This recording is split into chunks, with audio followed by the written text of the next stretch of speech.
sepertinya Rasul ini akan meninggalkan kita, ya. Sepertinya ada yang sudah punya perasaan ini Nabi akan meninggalkan kita. Ketika tawaf wada, ini Nabi tawaf wada mau kembali ke Madinah. Tawaf wada. Setelah tawaf wada, tawaf itu kan awal akhirnya di sudut Hajar Aswad, ya. Di sudut Hajar Aswad. Beliau setelah sampai di sudut Hajar Aswad, setelah lingkaran ke-7, terus ke pintu Ka'bah, diam aja. Biasanya kalau udah di Hajar Aswad, orang itu keluar. Biasanya berdoa di makam Ibrahim atau di Multazam. Nabi enggak, diam aja di sini. Terus Nabi ke pintu Ka'bah. Nah, orang-orang ini sudah pada nunggu mau pulang, mau berangkat ke sana ke Madinah. Jadi karena lama Nabi di situ enggak langsung keluar, ada beberapa sahabat mendatangi Nabi. Ya Rasulullah, kita kan sudah siap sekarang akan pulang ke Madinah. Engkau sudah tawaf wada, kami semua sudah tawaf wada. Tawaf pamitan, sebaiknya kita langsung berangkat. Nabi lalu megang pintu Ka'bah. Apa kata Nabi? Hadza min di'amatil Islam. Man kharaja min baitihi ya ummu hadzal bait kana madmunan 'ala Allah. Tangannya dikepalkan gini. Apa? In qabadahu ayyudhilahul jannah wa in rudduhu bi ajrin wa ghanimatin. Sini. Ini Ka'bah, ini monumennya orang Islam. Man kharaja min baitihi ya ummu hadzal bait, siapa orang yang keluar dari rumahnya menuju ke sini, ke Baitullahil Haram, karena madmunan Allah, dia berada pada jaminan Allah. Jadi Nabi enggak sepertinya berat meninggalkan Ka'bah, Masjidil Haram. Apa itu jaminan Allah? In qabadahu ayyudhilahul jannah wa in rudduhu bi ajrin wa ghanimatin. Kalau dia meninggal dunia, dia direnggut nyawanya, in qabadahu. Kalau direnggut nyawanya oleh Allah, keluar aja dari rumahnya. Bukan di Mekah, keluar aja dari rumahnya. Di perjalanan, kapalnya kecelakaan atau apalah, ayyudkhilahul jannah, dia akan dimasukkan ke surga oleh Allah. In qabadahu ayyudkhilahul jannah wa in rudduhu bi ajrin wa ghanimatin. Kalau dia pulang ke tanah air, dia akan mendapat pahala yang besar, yang banyak, bi ajrin wa ghanimatin, dan dia juga boleh membawa oleh-oleh. Jadi itu membawa oleh-oleh itu ada, ya, ada hadisnya. Ghanimah, bawa oleh-oleh, membawa oleh-oleh. Bi ajrin, nanti tentang oleh-oleh ini harus dijelaskan, ya. Bi ajrin wa ghanimatin. Al hajjul mabruru laisa lahu jazaa'un illal jannah. Dia akan jadi haji yang mabrur, pahalanya juga surga. Udah. Ini sayang, saya ada cara lagi nih. Terus keluar Nabi, diiringi oleh orang-orang banyak, meninggalkan Ka'bah. Ke arah mana? Ke arah utara. Mana utara? Sana, ya. Ke arah utara Nabi. Pas sampai di pintu Masjidil Haram, Nabi berhenti lagi. Ini peristiwa bulan haji yang dialami junjungan kita tercinta Nabi besar Muhammad. Peristiwa antara bulan haji dan Muharram, akhir haji awal Muharram. Seperti kita nih sekarang nih seolah-olah ya. Ada yang mengatakan tanggal 27 haji Nabi pulang ke Madinah. Berarti udah berhadapan dengan Muharram. Pas keluar dari pintu, waktu itu mungkin ada batas Masjidil Haram ya. Pas keluar beliau berhenti lagi, sini kumpul kan. Apa kata Nabi? Ya, ini peristiwa yang terjadi di akhir bulan haji ya. Kata Nabi apa? Al-hujjaju wal-umar wafdullah inda'ahu ajabahum wa in istaghfaruhu ghafarallahu lahum. Kita nih semua, kata Nabi, orang yang sudah haji, yang di dalamnya inklusif ada umroh. Orang yang sudah haji umroh, dia akan menjadi duta-duta Allah. Kita semua duta Allah. Jadi seolah-olah orang-orang itu dilantik oleh Nabi. Nih kita semua nih mau pulang, duta Allah. Nggak tahu ini saudara-saudara kita yang sekarang pada pulang, merasa nggak dia jadi duta Allah? Al-hujjaju wal umar wafdullah. Jadi saudara-saudara kita nanti yang pulang nih ya. Kalau kota Tangerang 2 kloter lagi, tanggal 5 sama tanggal 10 kalau nggak salah. Tanggal 5 bulan ini sama tanggal 10. Sebab terakhir tanggal 15 nanti. Masih banyak. Dia itu duta-duta Allah. Wallahu alam dia pada sadar enggak itu bahwa dia diangkat jadi duta Allah. Orang Nabi yang bilang, kita ini duta-duta Allah. Al-hujjaju wal umar wafdullah. Memang ada kelebihan itu duta Allah? Ada. Duta Allah itu berbeda dengan bukan duta Allah. Apa duta Allah? Inda'ahu ajabahum wa ini istaghfaruhu ghafarallahu lahum. Harusnya kalau orang itu sudah menyandang apa titel haji, itu doanya mustajabah. Inda'ahu ajabahum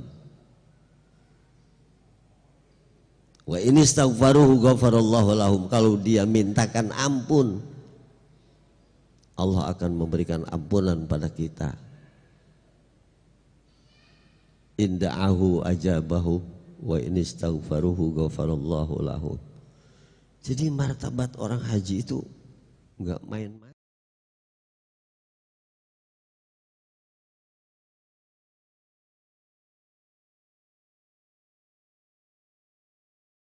Oleh Allah Subhanahu wa ta'ala. Makanya kita suka menjemput orang yang pulang haji ya. Itu momen yang luar biasa sebenarnya. Kita jangan minta apa-apa. Jangan ngomong korma Nabi, tasbih, segala minyak wangi, apa? Jangan. Kalau kita menjemput orang pulang jamaah haji, minta didoakan. Inda'ahu ajabahum, minta didoakan. Loh ini asarnya orang kayak begitu kok. Ya. Apakah Nabi seperti itu lebih-lebih? Tahun ke-4 Hijriah, Sayyidina Umar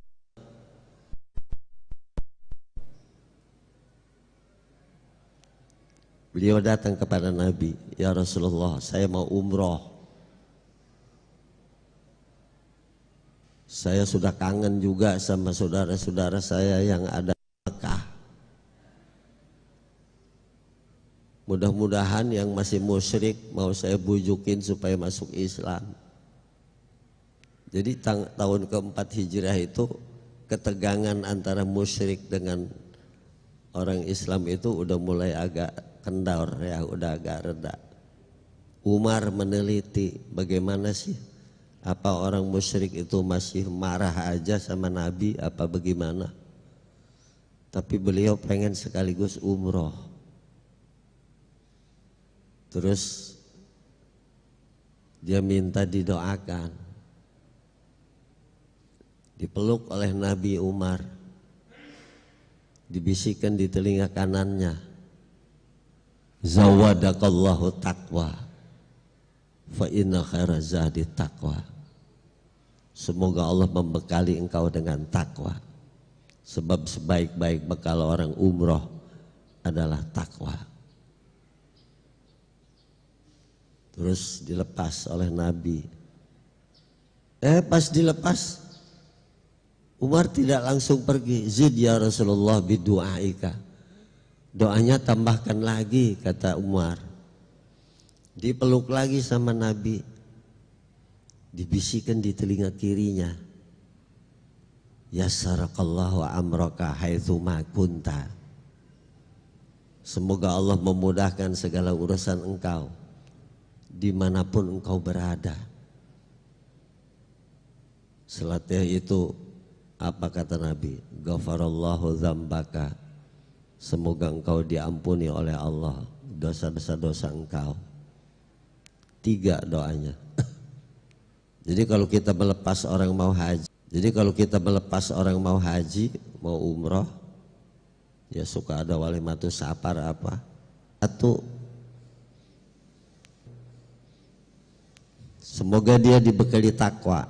Artinya apa? Apa yang diperintah Allah kerjakan, apa yang dilarang Allah tinggalkan. Yang kedua, dimudahkan urusan. Wong kita di negeri orang kok, bahasanya lain, situasinya lain, iklimnya aja lain. Sekarang bayangkan panas. Kalau musim dingin, dinginnya sampai 7 derajat. Banyak kesulitan. Maka Nabi bilang, yassarakallahu amraka haitsu ma kunta. Semoga engkau dimudahkan urusan engkau dan semoga segala dosa dan kesalahan. Udah nih Umar dilepas. Pas dia belum berapa jauh dipanggil lagi sama Nabi. Umar sini. Ta'al sini. Apa kata Nabi? La tansani bidu'aika hena. Ya Allah. Itu Umar hampir pingsan katanya di dalam riwayat. Umar, nanti engkau di Mekah jangan lupa mendoakan saya. Maya suruni kata Umar. Inna dunya wa ma fiha li. Seolah-olah aku mendapat anugerah dunia beserta isinya. Artinya kok Nabi minta didoakan kepada Umar? Kan Nabi itu doanya mustajabah. Nabi sendiri orang maksum. Ya, tapi kok minta didoakan kepada Umar? Lihat. Seolah-olah Nabi waktu dia belum pernah banget. Nabi kan masih di Madinah. Seolah-olah Nabi mengakui orang yang ada di Mekah itu doanya lebih mustajab dibandingkan dengan orang yang ada di Madinah. Nabi ada di Madinah, Umar ada di Mekah. La tansani bidu'aika hena. Nanti kamu di sana jangan lupa mendoakan aku. Begitu riwayat, beberapa riwayat. Beberapa riwayat kenapa ini disebut bulan tahun ini Hijriyah. Jadi kalau Nabi lahir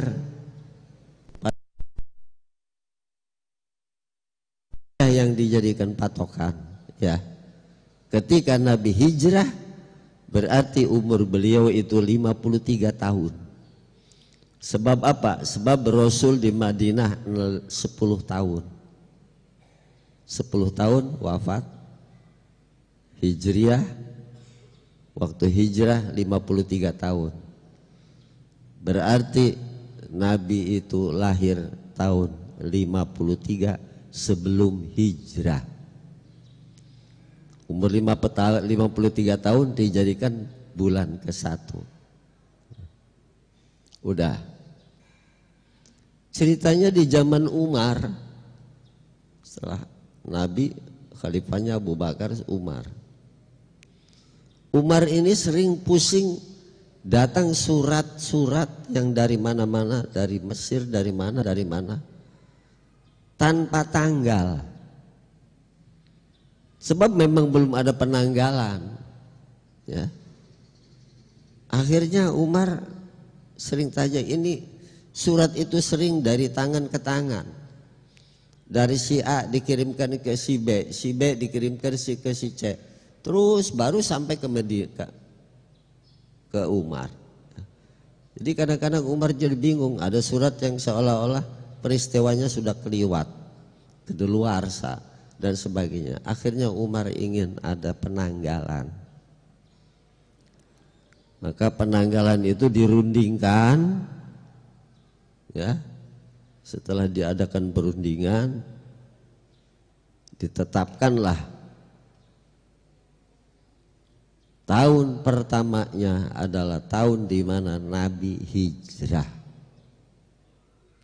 Bukan tahun Nabi lahir, bukan. Tahun pertamanya adalah tahun Nabi hijrah.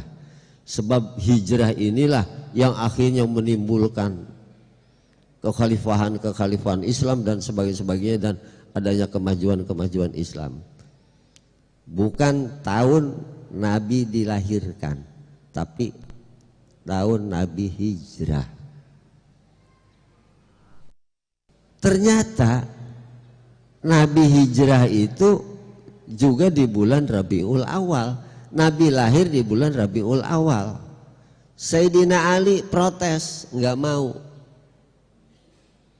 Oke, tahun ke-1-nya tahun Nabi hijrah, tapi bulannya jangan bulan Nabi hijrah, bulannya robah. Kenapa dirobah? Sebab ada sabda Nabi, man tasabbaha biqaumin fahuwa minhum. Barang siapa orang yang bertasyabuh, menyerupai satu kaum, maka dia jadi masuk golongan kaum itu. Kalau kita tetapkan tahun hijriah Nabi hijrah, itu udah oke. Tapi kalau bulannya juga bulan Nabi hijrah, ini sama dengan orang Kristen. Kenapa? Sebab orang Kristen itu penanggalannya itu Natal, ya.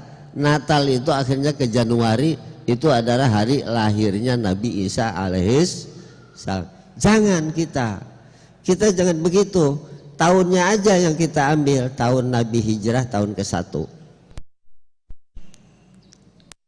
Ya, itu tahun ke-1. Nabi di Madinah 10. Tapi bulannya jangan bulan Rabiul Awal. Sebab kalau bulannya Rabiul Awal, kita sama dengan orang Kristen. Dikhawatirkan waktu itu sudah banyak sekali aliran-aliran di dalam Kristen. Ada aliran di dalam Kristen yang menuhankan Nabi Isa. Dikhawatirkan nanti di kalangan orang Islam ada yang seperti itu. Jangan. Udah bulannya ganti. Tahun ke-1-nya tahun hijriah, Nabi hijrah, tapi bulannya dimajukan. Ke bulan apa? Ke bulan Muharram. Ya. Jadi jangan ada salah paham. Nanti ada salah. Ini anak-anak BKM BKPRMI ini ada salah paham nih sekarang nih. Mengadakan Al-Azam, ya. Festival Al-Azam itu Pak Wali juga ngeritik itu. Hijrah is beautiful. Kata Nabi, emang hijrahnya bulan ini? Bukan, katanya. Jadi seolah-olah anak-anak PKPRM ini Nabi itu hijrahnya di bulan Muharram, padahal bukan ya. Hijrah Nabi itu di bulan Rabiul Awal. Cuman bulan ke-1 bulan Rabiul Awal Sayyidina Ali berkeberatan, jangan. Nanti kita sama dengan orang Kristen. Kelahiran Nabi Isa itu adalah 25 Desember, itu Natalan itu ya. Akhirnya Januari dijadikan awal bulan. Kita jangan. Betul. Tahun ke-1-nya tahun Nabi hijrah, tapi bulan ke-1-nya jangan bulan itu dimajukan, bulannya di bulan Muharram. Pertimbangannya apa? Banyak ya. Pertimbangannya banyak, sebab di Muharram ini adalah bulan banyak sekali sejarah yang terjadi di bulan Muharram. Syahdan katanya Nabi Adam turun ke dunia di bulan Muharram. Syahdan Nabi selamat dari kejaran Firaun menyeberangi laut bulan Muharram. Syahdan katanya apa? Selamat dari ikan nun di bulan Muharram. Nabi siapa? Nabi Nuh juga. Jadi akhirnya di bulan Muharram bersifat sangat historis gitu ya. Jadi bukan Nabi hijrah Rabiul Awal, bulan 1-nya Rabiul Awal, enggak. Cuma tahun ke-1-nya tahun hijrah. Jangan tahun Nabi lahir. Padahal Nabi lahir dengan Nabi hijrah itu sama ya. Coba tahun ke-1-nya tahun hijrah. Berarti tahun ke-1 Hijriah itu adalah kelahiran Nabi tahun 53 sebelum hijrah ya. Ini sayang sekali ini ya. Sayangnya juga sedang kurang ini lagi. Saya ada acara lagi barangkali nggak bisa melanjutkan acaranya. Acara ini apa mau scan jam 8, saya mau di scan.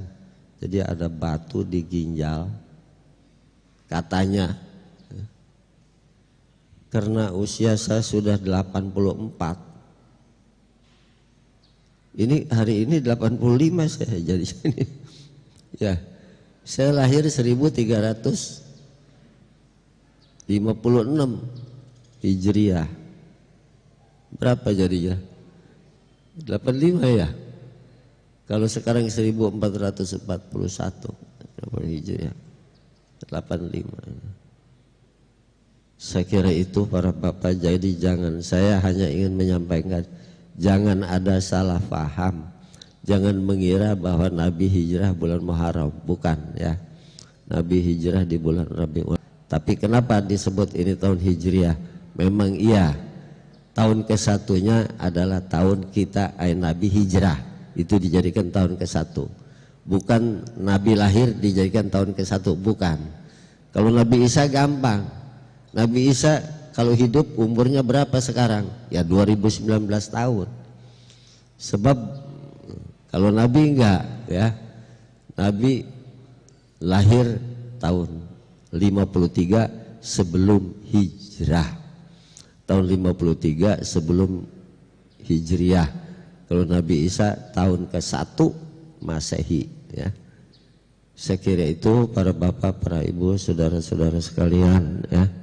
Saya mohon maaf sekali, saya mau harus langsung pamitan. Saya mau membatalkan ini enggak, aduh gimana saya bilang dia. Tadinya mau saya batalkan Pak ini. Tapi ya gimana, kemarin Pak Kiai Haji Thalib, jangan katanya, udah biarin sebentar hadir aja. Ya udahlah, insya Allah saya bilang nanti saya hadir aja. Jadi saya mau, ada masalah-masalah kesehatan ya. Sedang ini sekali, sedang agak rentan. Anehnya kalau sudah usia 75 ke atas dokter nggak berani operasi. Kalau ini operasi dibuang batunya udah selesai. Tapi sekarang diobatinya itu istilahnya apa ya, diobati dengan biasa supaya itu digerus lah, supaya dia itu makin lama makin tergerus, makin kecil, maka berobatnya terus-terusan. Nah ini hari ini saya harus kontrol scan ya jam 8 sebentar, di kontrol batunya apa udah makin kecil apa enggak gitu, sebab risikonya berat kalau sudah tua, di laser atau di apa itu risikonya agak berat ya. Ada enggak yang usianya sudah 80? Hah? Ada? Enggak ada. Berarti saya paling tua ya? Waduh, Masya Allah, saya paling tua udah 84 Pak ya.